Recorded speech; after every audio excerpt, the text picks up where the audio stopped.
Ladies and gentlemen, welcome to the main event. Are you ready to pop your cork? In the left corner at 6'4", 242 pounds, with a record of 45-0, the undisputed. Hey, Michael. Hey, Will. Hey, how many bottles of wine have you had? Well, Will, it's not the wine. I'm just so excited about the podcast. Yeah, I am too. This is not a boxing match. This is We Know Texas Vino. Salute.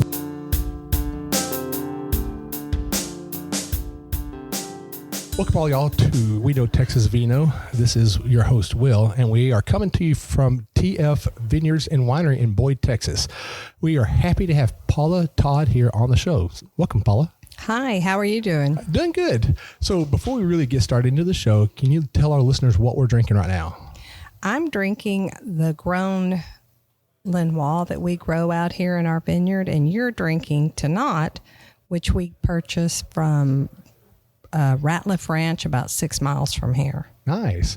Well, I would definitely say, I've started becoming a Tannat fan, and I think sort of being a Tannat snob. So before we get into the meat and potatoes of the show, everybody, you can find us on Facebook at We Know Texas Vino. You can also find us on our website at weknowtexasvino.wine and .com. And of course, you can find us on any of the podcasting platforms out there. Apple iTunes or Apple Podcasting, Spotify, Pandora, Amazon Music. So give us a 5-star rating. Tell us what you love about the show. We do love and we do read our reviews that we have out there. We want to make sure we provide you the best content out there for y'all, and we want to continue pushing this out even more and get more information out there to y'all. So you are listening to We Know Texas Vino, episode 65, at a beautiful place called TF Vineyard and Winery in Boyd, Texas. And again, thank you, Paula, for allowing us to come out here and do this with you. You're welcome. I'm glad you could come. It's so awesome. So, we're going to start into this really quick. I have one big question. Okay. The first thing I saw on y'all's website, it says Paula's Dream. So let's get into the dream. Tell me about how that dream started. Well, about 20 some odd years ago, my husband was working in California, and I got to go to the vineyards out there, and I fell in love with the beauty of the vineyards, and I just wanted a vineyard. At that point, I wasn't really thinking about making wine or anything. Mm-hmm. I just wanted a vineyard.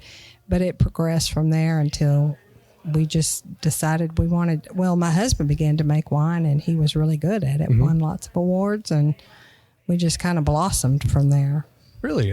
That's always fun to actually hear about that, because, sometimes, people romanticize having a vineyard or having a tasting room and stuff. And then they get in there and they're like, oh, wow, this is a lot of hard work. And it is. It is. Having a vineyard is lots of hard work, right. And especially right now that we've gotten all this rain that's going on. That means double time right now. Yes. A lot of extra pruning going on, mm-hmm. and a lot of extra, watching to make sure mildews and stuff like that or diseases are not hitting the vines. Absolutely. So, man, you just gave me kind of like a short story there, but let's stretch that out just a little bit. So, you just, you didn't just like went over here into the California and look at the wineries and like, hey, what did you do before that? And how long did it take you to get this dream to come to fruition? Well, I was a special ed teacher's aide, mm-hmm. and he's an IT guy. And so we would and every weekend we'd go to different vineyards in mm-hmm. Texas, and he was hoping I'd get it out of my system. So we went to more and more. And of course, every vineyard and winery I went to just made me want it more. Right. Enforced it. Yeah. And so I started taking classes. At that time, we had a really good program, mm-hmm. and Fritz Westover was having tailgate parties. Yep. And I would go to them, and I was scared to death. I didn't know a spur from a cordon or anything else, but I would go, and I'd just keep studying and listening and pretending like I knew what I was talking about or learning, and took lots of notes. Mm-hmm.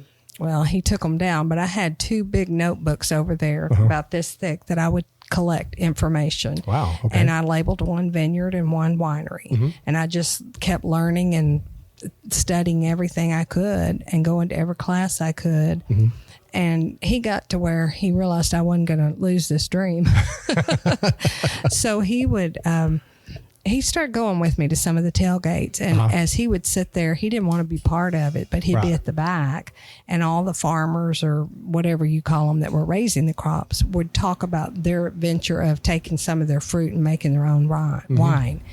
And so he learned and listened, and he just self-taught himself to make wine. Nice. And those are always, in my personal opinion, those are really great winemakers because they learn from trials and errors. Right. I mean, all winemakers learn from the trials and errors, but you say, okay, I'm going to do this and I'm going to learn from this. Oh man, I messed this up completely. I can't use this now.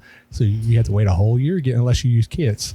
You got to wait a whole year again until you get more fruit. Try it all over again. So that I do commend that because I'm even doing it myself. So, I've taken classes, but I'm a hands-on learner. Let's just give me the stuff. Let's mess this up and let's talk to people. And let's see if we can fix it. So that's really awesome that he actually came to eventually with you, because we know there's a lot of couples out there that, the wife will want something, the husband will follow and they're like not interested. And then all of a sudden they're like, okay, let's do this full steam ahead, so that's pretty awesome. Yes.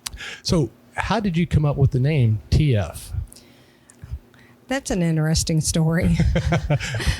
Well, he was self-employed, and he had TF because our last name's Todd. Okay. And so his call name on his internet was Toad Frog.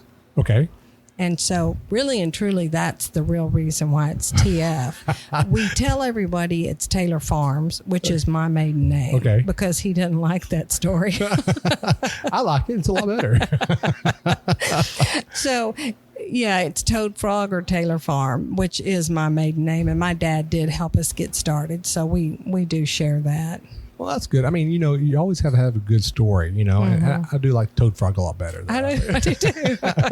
You should actually get a label and have the frog on the front of it. Right. I'm just saying, So, you finally got a name and you're working on, the vineyard and doing wines and stuff like that. When you finally decided like this is full steam ahead, what really brought that on and said, we're going to do this. We're going to plant a whole bunch of vines. We're going to go ahead and open up a tasting room. What actually really finally made that decision happen, or that thought come to fruition? Well, we went to Windy Winery down in Brenham. Mm-hmm. And so we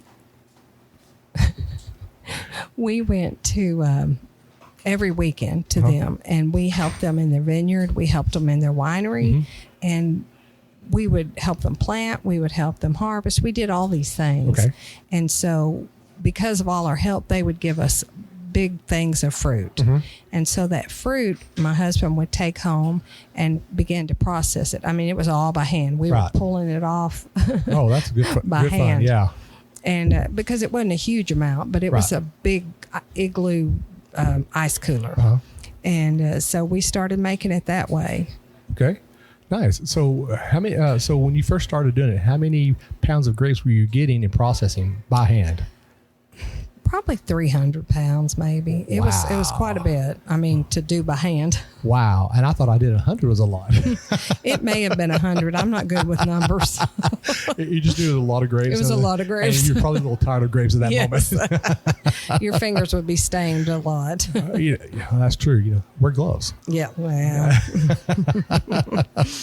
So now you're full steam ahead. And now you're trying to figure out where you're going to do this in. So how did you come up?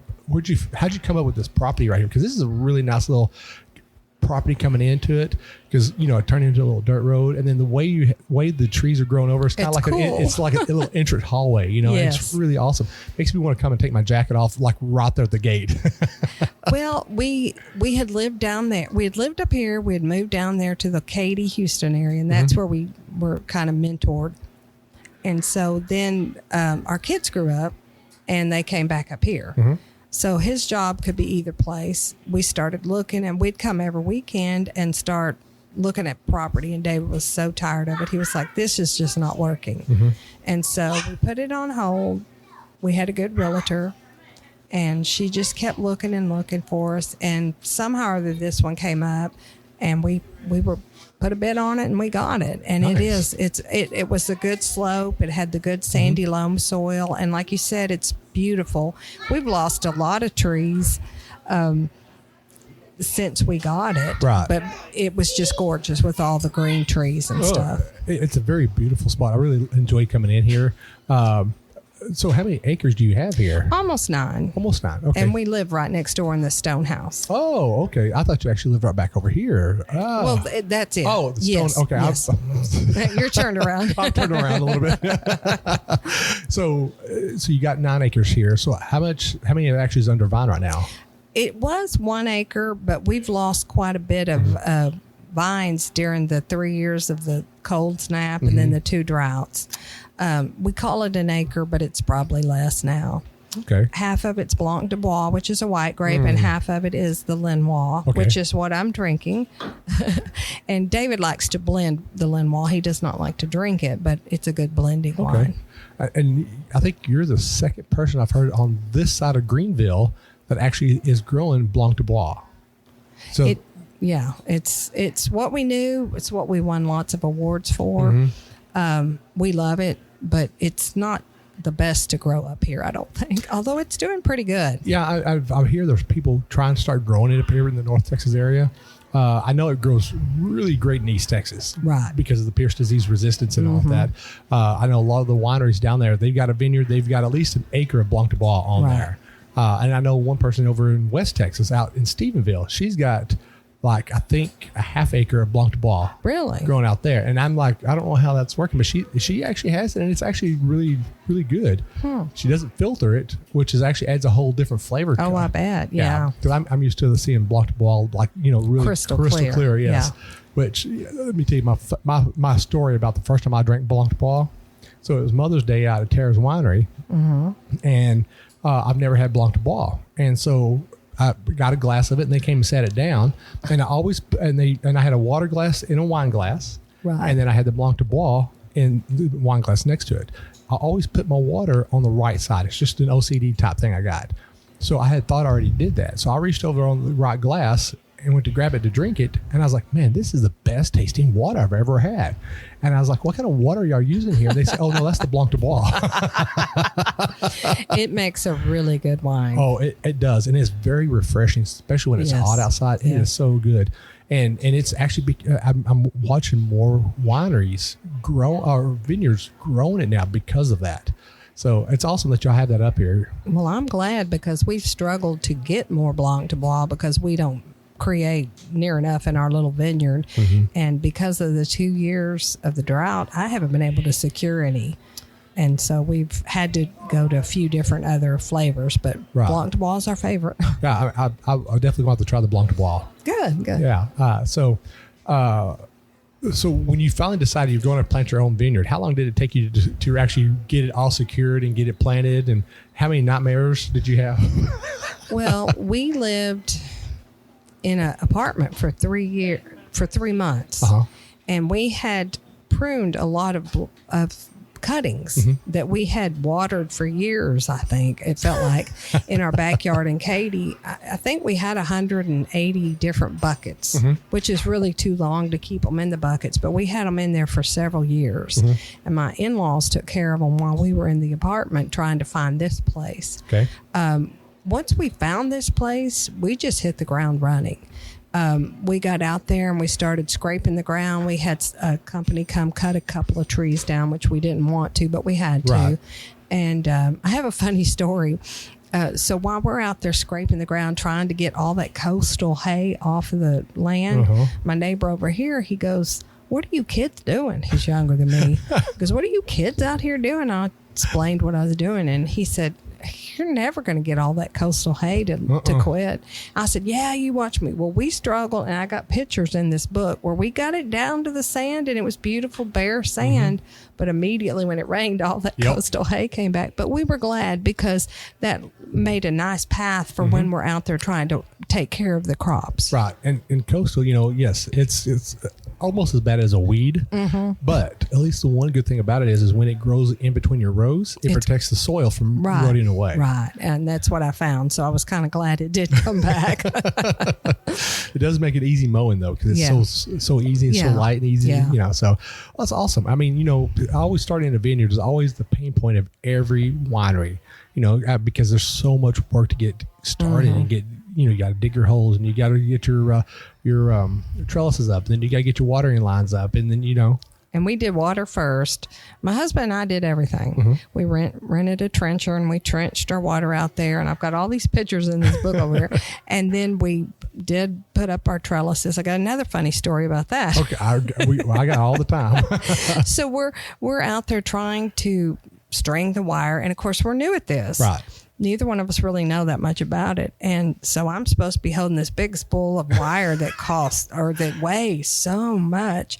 And it got away from me and it went boing. Yes, absolutely. And it went over into the other pasture. And he was so mad at me. And I was laughing because what do you do? Yeah, what do you do? And so the more I laughed, the madder he got, the more I laughed. And I was like, what can you do, honey? You got to just laugh. So he did finally. But that was like, oh my gosh, that was like a giant slinky over there in the other yard. Right. Well, if it makes you feel better, that happened to me too. Did it? Good. I'm glad I'm not the only one. Yeah. And when I actually picked it up, I was just like, you know what? I'm not even going to bother. I just got to put it all together. So I guess like absolutely, because it's a mess. But I did learn a trick. Okay. So if you ever have to do that again, get you a big zip tie. Oh, okay. And wrap it around there, a couple of locations all around.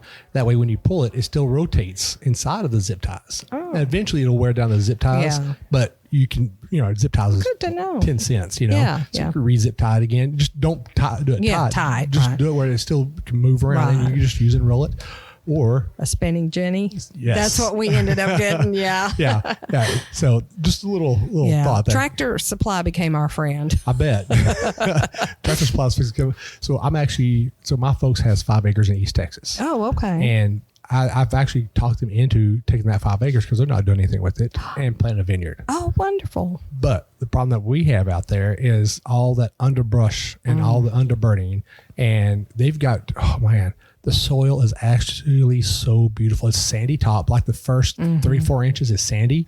And then the bottom half, like 3 to 4 inches of it is clay. Oh, holds that water in. Yes. And they have 3 water tables out there too. Oh, wow. Yeah. So when a couple of years ago, when the water went out from the city, they still had it. They were running out there to the well and pulling water out of the well and going inside and boiling it and drinking it. Oh, wow. That's awesome. Yeah. So I was like, this makes life a little bit easier out here. It's just now trying to figure out how to get everything cleared off. It's not. Yeah. That is actually, in my personal opinion, is probably the most expensive part, especially when you got a lot of the underburden and stuff like that to clear off. Yeah. And they got trees out there they've got to clear out too. So yeah, it's gonna be a good time. You'll have good grapes, though, I bet. Oh yeah, I know. We just got to get it started. It's a job. It's a lot of work and a lot of money. Yep. And that goes back to your original question.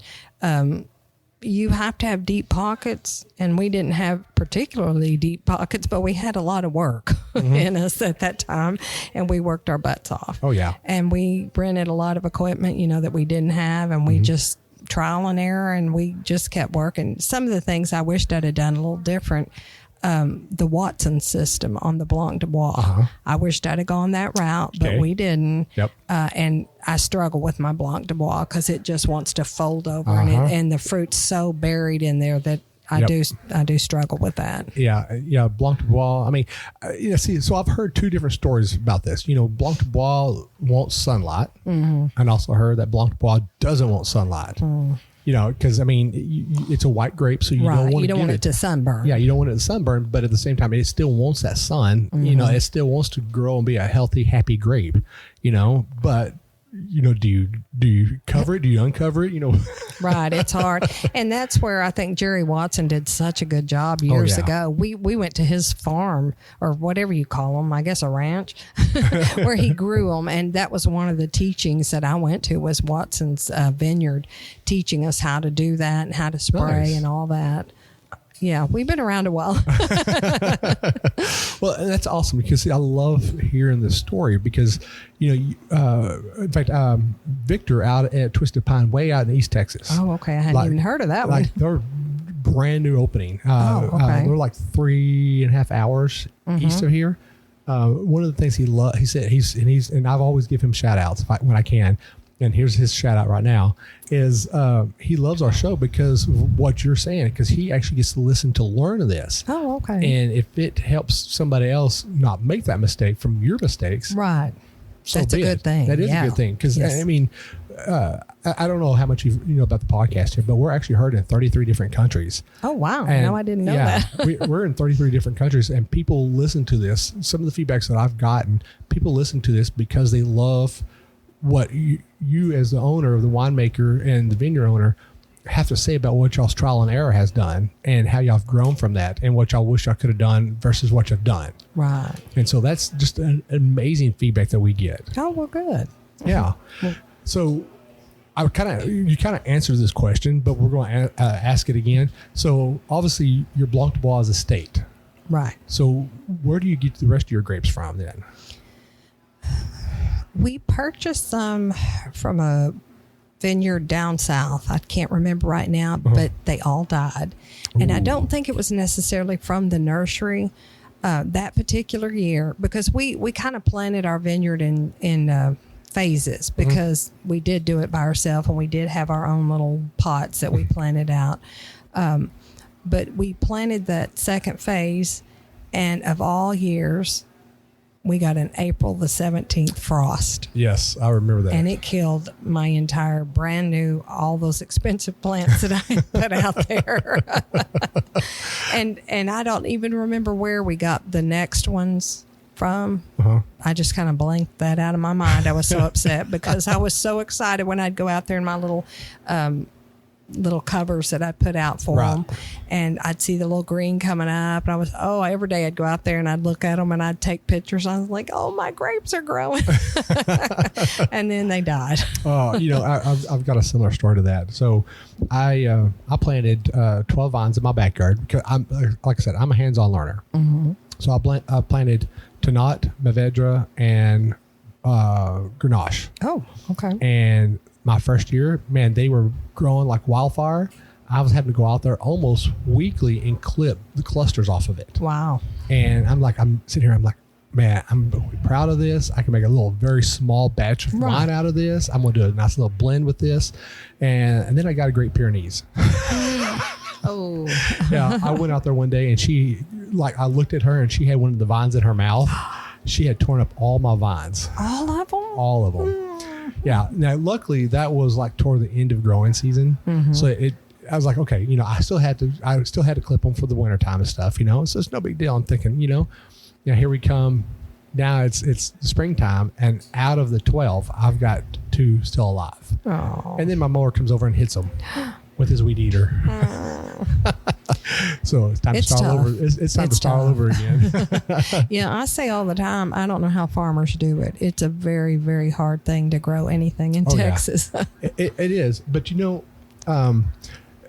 the grapes are very hardy.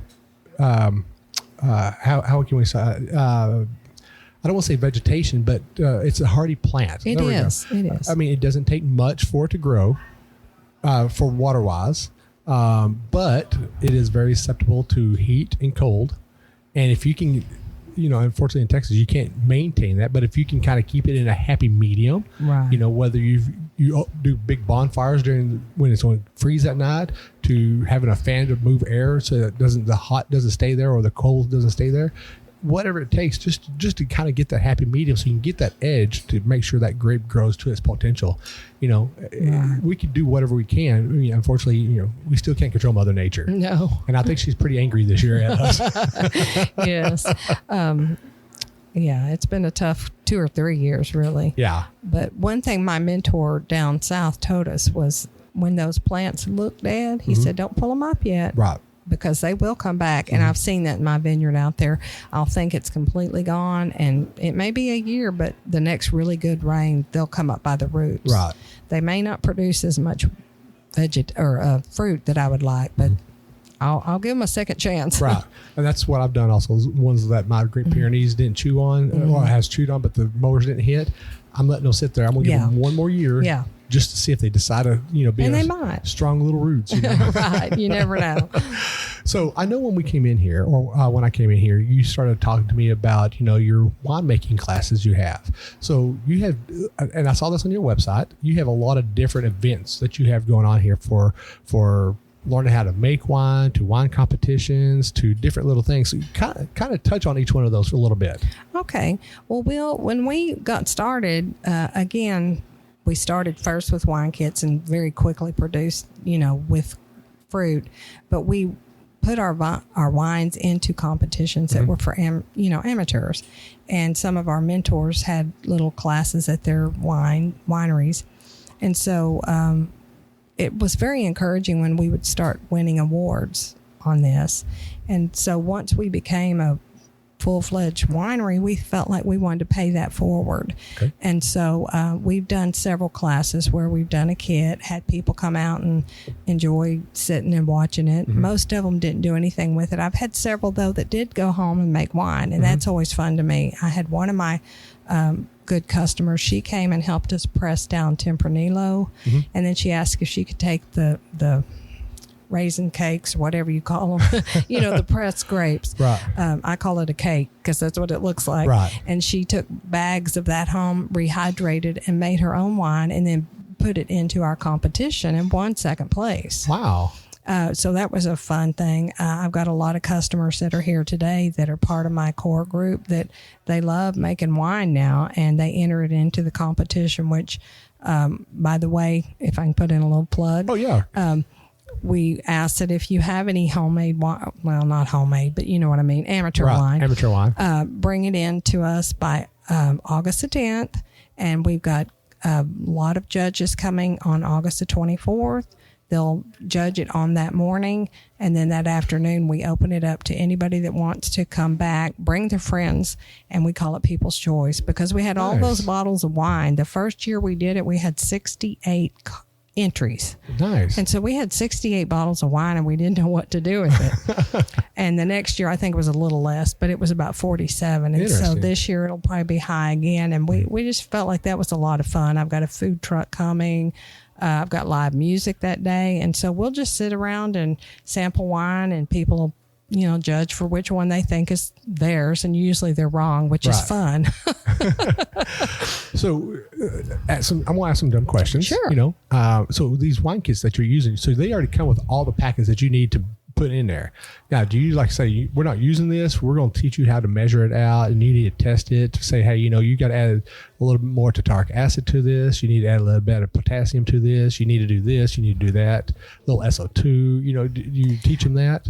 Well, my husband David is the one that does it, and we've only done it 2 years. Okay. And we did just use a kit, and we offered everybody to come and do every step of it. We had very few takers on it, but they like to come, when it was time to bottle it and do that.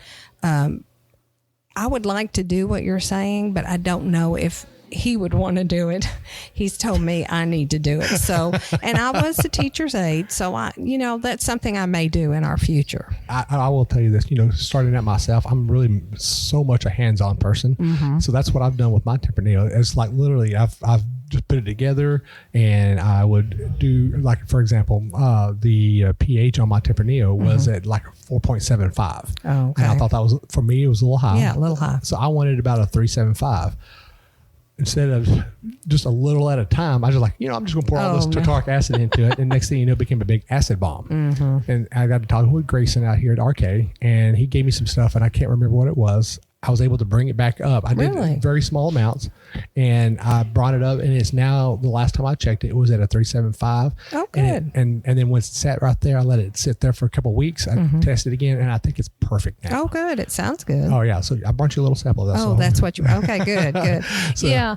And I think that is true because we've talked to a lot of people that have been in the classes, and they have the head knowledge, but they don't have as much, the hands-on. Right. Yes. And so I think the hands-on is good. And so I'm thinking maybe that might be in our future. I mean, I would say this, you can kind of combine that with Grayson College, because I know that at this moment right now, there's so many students that are doing that. Right. And they don't have a lot of hands-on right now. I mean, you could probably, say, hey, we're fixing to do production here or we're fixing to do a class and come out here and do that. I mean, I think that would be a great little thing there. Yeah. I may try to do that. We've got this expansion going right now where our hands are kind of full. Oh yeah, most definitely. So that's something to think about in the future there.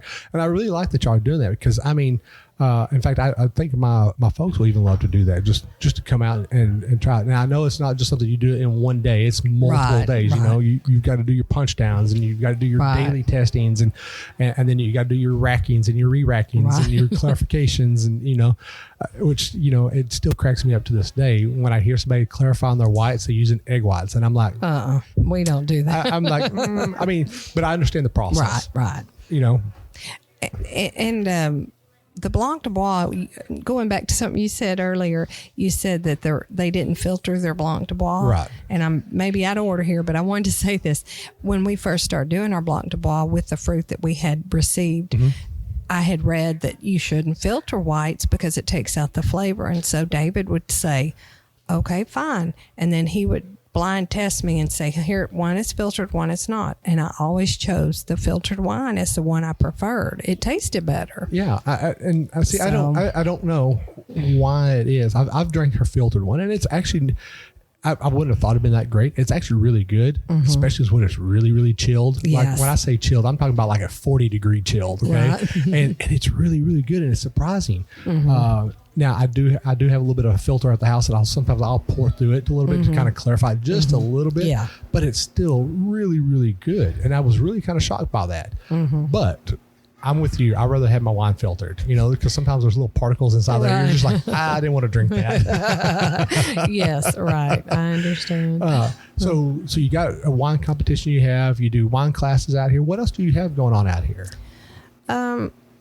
We have a lot of crafting events. Okay. Ladies like to come out. Last weekend, we had one of my customers back here did a rosin board class. Okay. Where she has all these colors and different things, and not any one of them was the same. Right. So that was fun. I try to be as sustainable as possible. I'm sorry, I keep pointing to things. No, you're good. My wine bottles, I give those to an area artisan, and she makes them into either bird feeders or wind chimes. Oh. And then, she'll get them prepared, and then she does a class out here, and the people that come get to pick their own color scheme. Nice. And so that's a real favorite one.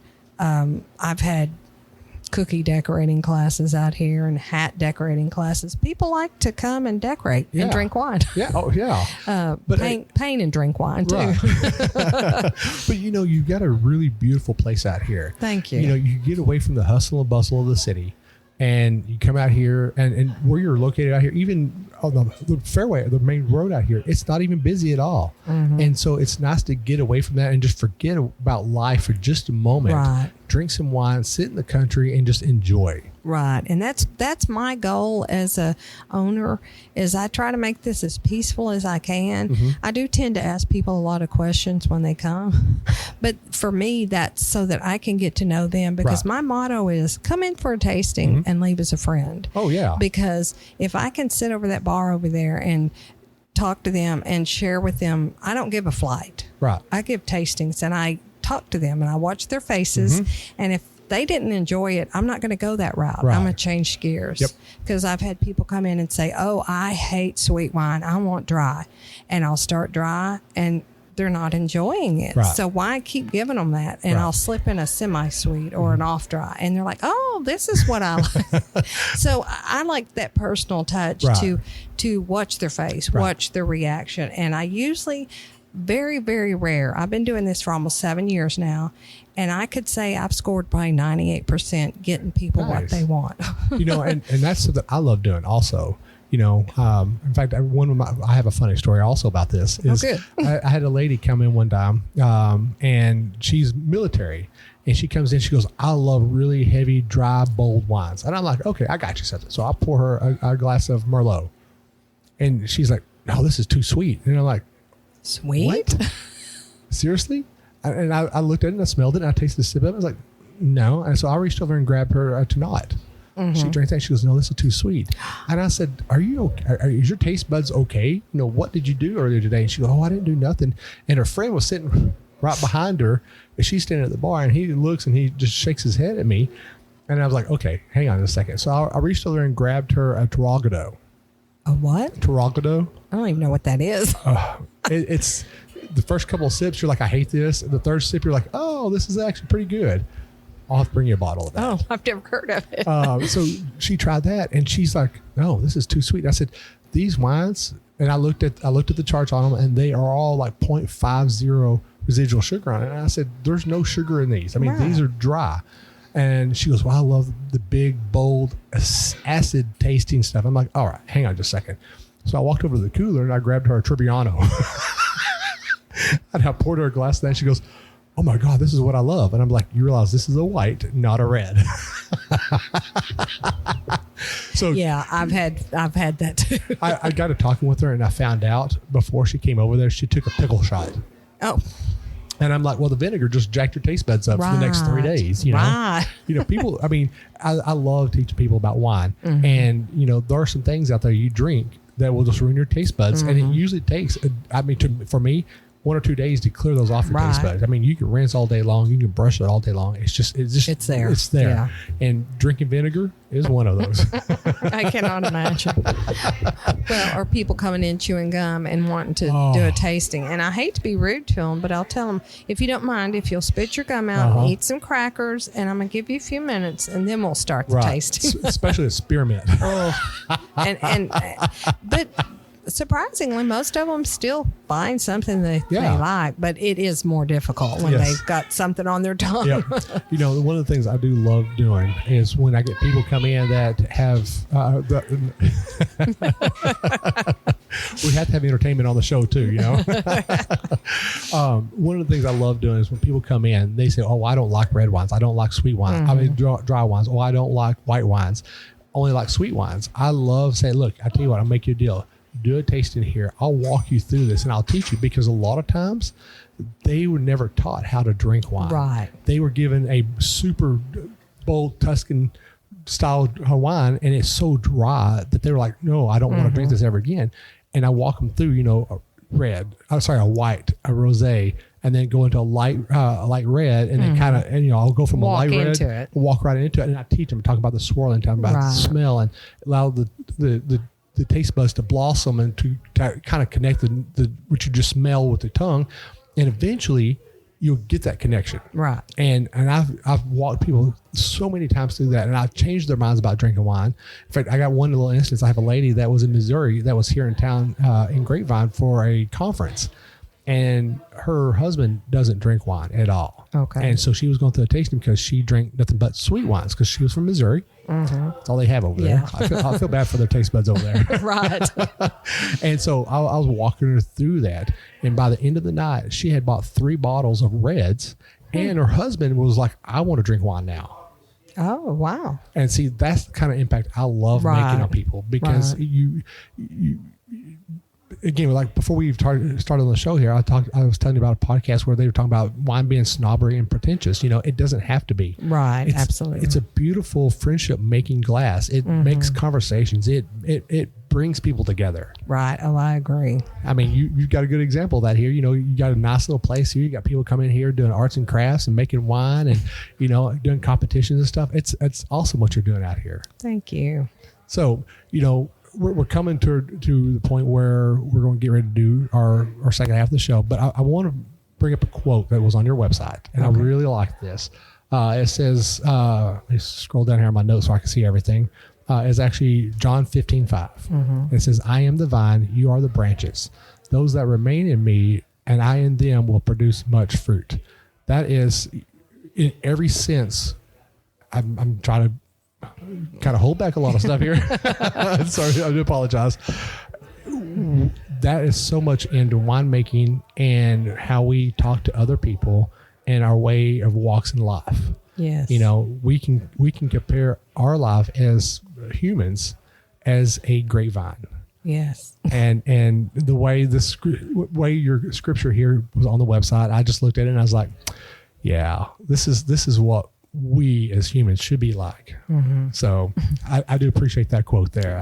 I wanted to share that. So before we take a quick break here, is there anything you want to mention or talk about that we haven't touched on yet? I mean, I know you have a note card there, so I want to make sure you got all your notes. Oh, one thing I did want to mention, it may be in the second half. You talked about my great location. We had a little baby calf be born. Oh. Literally on my fence line last Friday. Really? It was kind of a surprise, but the mama knew she was going to have trouble because she had twins. Mm-hmm. And one of my good customers out here saved her life. Wow. But that was so exciting, and it was so busy that day, and everybody was cheering and yelling, "Yay!" because the baby was struggling to stand, but it finally got up, and then they helped deliver the second one, which was not alive. But that was just cool. And we've had road runners out here. We've had wild turkeys out here. And so now with all the growth, we may not have as much as we used to, but people love to sit out here and enjoy what's out here. Right. So. You know, I will say this. I probably would have. I used to work on a ranch. Oh, okay. And one of my first things when we were on that ranch, we had a what are they called when the calf is backwards inside? Breached. Yes. And it was raining, and we had to go out there and pull that calf out. And coming from, I wouldn't say a city. I grew up in Breckenridge, Texas. Okay. And so I didn't really work on a ranch or a farm at that time. And here I went doing this. And the first time I saw this, I just my eyes were like big as saucers. And I'm like, I will never do this again. It's a messy job. It is. You know, it always reminded me of that little scene from City Slickers where he pulls the calf and he lost his Rolex. Forgot about that. Oh, man. Yeah. I'm a movie junkie. So, well, Paula, we're at a point right now. What we're going to do, we're going to take a small break, and then we'll come back for a little bit of education, because this is one of the things I really love to talk about. And this is a very controversial topic that we're going to talk about. So I hope that's okay. Okay. All right. So we'll be right back, folks. Hey, this is Jeff Cole from TexasWineLover.com. We're here with Will, Michael, and Jen from We Know Texas Vino. And this is Amy Nemec with the Texas Wine Lover mobile app. We're wrapping up the interview and moving into the wine education portion of the episode, so stick with us. Welcome back, everybody, to We Know Texas Vino. This is probably one of my favorite parts about doing a podcast, and this is the education part. So we're sitting out here at TF Vineyard and Winery in Boyd, Texas, and I've got Paula Todd sitting right here, and we got to talk it offline. And Paula, before we really get into this, I want you to I want to do this for you, okay? Okay. So everybody knows how much I'm starting to like Blanc de Bois and how much we've talked about it earlier in the show. But Paula just poured me a glass of this Blanc de Bois, and I'm just going to say you need to drive out here and get you a bottle of this while they have them, okay? And if you can afford it, get you a case. Oh. I'm selling it for you, okay? I see it. So this Blanc de Bois is absolutely positively amazing.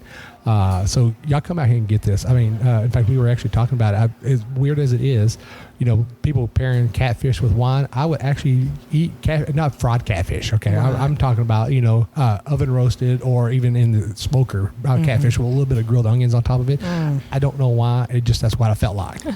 It's crazy. Yeah. But come out here and get y'all some of that. So. Now we're going to actually talk about our education. So this is the fun one. This is a very big controversy in the wine industry right now. And so we kind of want to talk a little bit about it, you know. So, Paula, what is your thoughts on corks versus synthetic corks? Well, we use only corks, and we've always used corks. Mm-hmm. And I like that. We've never had a bit of problem ever.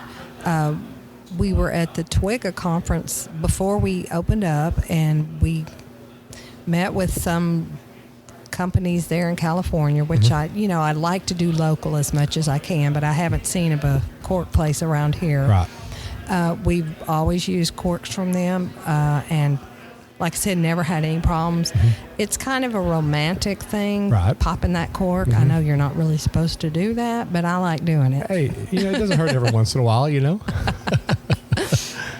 So the big thing is about the cork is the slow adding of air, oxidization during the aging process. Mm-hmm. And I've read that even the synthetic corks actually allows that same amount in there, but it's something about that cork being in that bottle. I actually had a bottle the other day, and I can't remember what winery it's from. It was a synthetic cork on it. Oh. And when I pulled it off, I mean, you put your corkscrew into it. I mean, you did everything like it was a regular cork. Right. But it was synthetic. And I'm sitting there thinking to myself, I don't know how I feel about this, because that cork has flavor also in it that adds to that wine. Mm-hmm. You know, that cork's been on a tree, and that tree could be 10,000 years old. You know, who knows, you know? But there's flavor in that cork, and that wine gets that flavor also. I mean, it's a very minute amount, but it does get some flavor, where the synthetic, you don't get that. Right. And my curiosity is, and this has always been a curiosity, and I haven't found any articles online that talks about this, is the synthetic cork, since it's kind of like a plastic style, does it actually change the composition of the wine? Like I said, we've never used it. We've always used just regular corks, very sustainable company that, makes sure it's sustainable. But that's a good point. This is kind of petty, but when I would have a bottle of wine that had the synthetic cork, what I noticed is it would dull the corkscrew really quick, and I didn't like that. I never noticed that. Yeah. I'll have to actually find me a synthetic cork and try it again. Yeah, for me, it would wear my corkscrews out really quick, and I'm like, I don't like that. Oh, that's interesting. I know we're in an age where people are trying to be like more organic and more, be more earth friendly and stuff like that. But, is a synthetic cork earth friendly? Because, a lot of people don't. I know a lot of people collect corks and make things with corks, and corks will look cool, but a synthetic cork just isn't cool. It doesn't look cool, no. I can see somebody having a Christmas wreath with synthetic corks in there.